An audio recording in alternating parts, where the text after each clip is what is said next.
strange conversation with my son and I as I was dropping him off for school this morning. It was the time that we got news through. As we're glancing at each other, it was rather awkward as news came over the radio that it was optional. Attendance at school was optional. Now, he's getting to the serious part of his studies, so I don't think there was any chance that I was going to turn around, and I don't know that he necessarily expected me to. But for many parents across the state, today's school pickup might have been the last one for a while. Parents, of course, are grappling with whether or not to send their children to school tomorrow. This is in the face of differing messages from state and federal governments. The State Premier, Gladys Berejiklian, says schools will be open, but those who can keep their children at home should. That message came around 12 hours after the Prime Minister, Scott Morrison, said parents could keep children home if they wanted, but his biggest concern is the loss of their education. So I wonder what he makes of the changes that many of us will implement in our own homes based on our own circumstances. Are our kids going to miss out being at home is the big question I want to put to David Roy, who's a lecturer in education at the University of Newcastle. David, thanks for coming on the show this arvo. How are you? I'm very well, thanks, Paul. Good afternoon. Okay, so can we try and distinguish between learning and education and schooling? Are these interchangeable terms or are they different? Oh, I think they're very different things. I understand what Mr. Morrison was saying, and Dan Tehan as well, this morning and yesterday, but children are not going to miss out on education. They're just not going to be going to school. Education continues. It continues in the home continually, at home, at the weekend. It just means that schooling, learning, will now be happening in the home, but education will continue. And I have to say, I'm kind of following our Premier's lead and saying, don't send your kids to school unless you have no other option, as in you're an emergency service worker or a necessary worker that cannot stop and there's no childcare available. David, can we just strip all this back? What are we trying to accomplish as a community by sending our kids to school? What's the objective?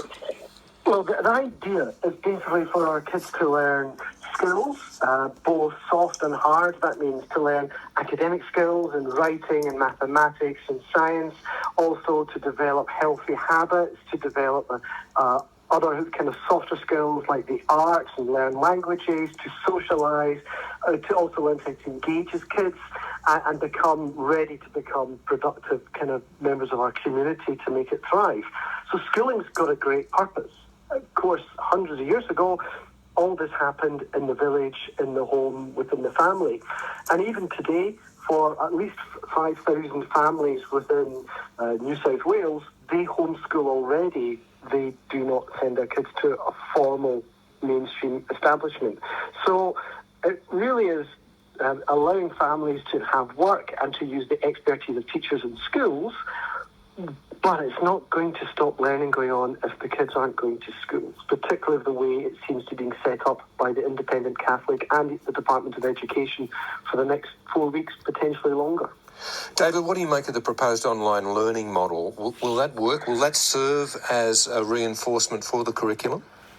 Oh, yeah, I think I have to say I'm really impressed with the teachers across New South Wales who've been teaching classes every day and at the same time, in their own time and at night and at weekends, have been helping to develop all these online learning activities so that the kids that they teach can continue to be engaged and they can continue to work with it. There's also lots of stuff out there on the internet. There's lots of Facebook groups. There's lots of homeschooling material, and the departments and the different school systems are all providing different material for families. So there will be a lot of things out there.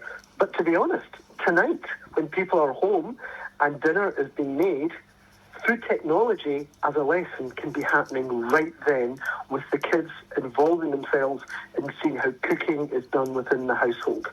Every activity that you do in the house can become a practical learning experience and be applied for their learning. So don't panic, families. Don't panic, parents. There's so many things that we can be doing to make learning fun, as well as the support that schools are going to give families at home. Thanks to Colin, I think it was, who sent through a text message earlier today, distinguishing between homeschooling and distance education. One, of course, is where the parent takes the reins and determines the curriculum and the process of learning, which is homeschooling, whereas distance education is simply monitoring the program that's been devised by others. Is that an adequate distinction between the two? Yeah, I've often viewed the difference with homeschooling.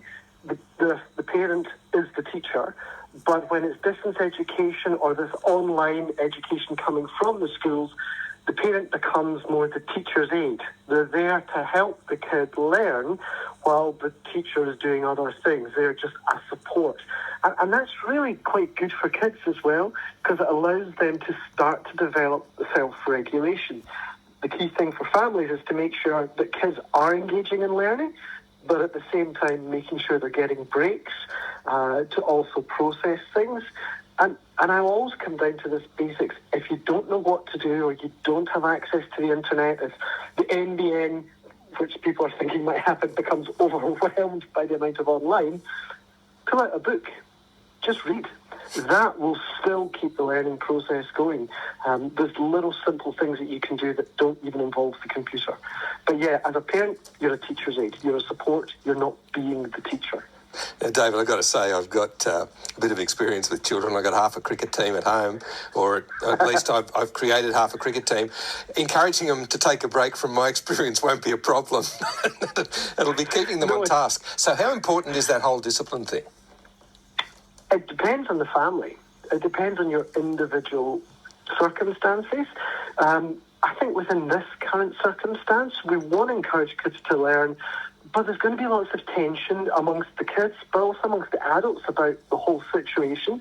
I think what's most important is making sure we're mentally in a good place, that we all feel safe and secure, and if we can then get a chance to engage in some of the learning, that's brilliant.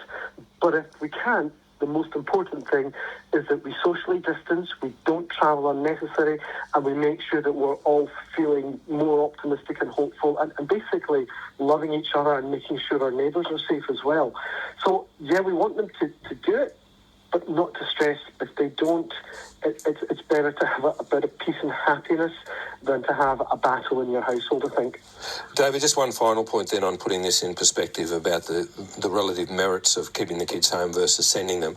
I've been honest and I felt quite distracted over the last couple of weeks at least. Last week was tough for us in our program, and I imagine everybody in every walk of life is so distracted by what's going on around us in regard to the challenges around the pandemic. I just wonder if our kids are the same, if their concentration levels would be such that there'd be very little benefit in sending them into the school environment anyway. I worry for our kids. I think our kids are really resilient. They know what's going on. I would always say about sending them into the schools and otherwise, kids are, just like adults, can get infected, can get ill. I would much rather my own kids, and my own kids will be working from home from tomorrow onwards, I would much rather that they missed some months of education than people missed a life, and because you can't get that back. That life can't come back, but we can always have people getting their education caught up with over the next few months. So I just think the medical support, I think the medical care of our community must come first. That has to be the priority. All right, I'm going home to work on a list of chores to be done during the breaks. Thanks, David. No worries, Tom. There's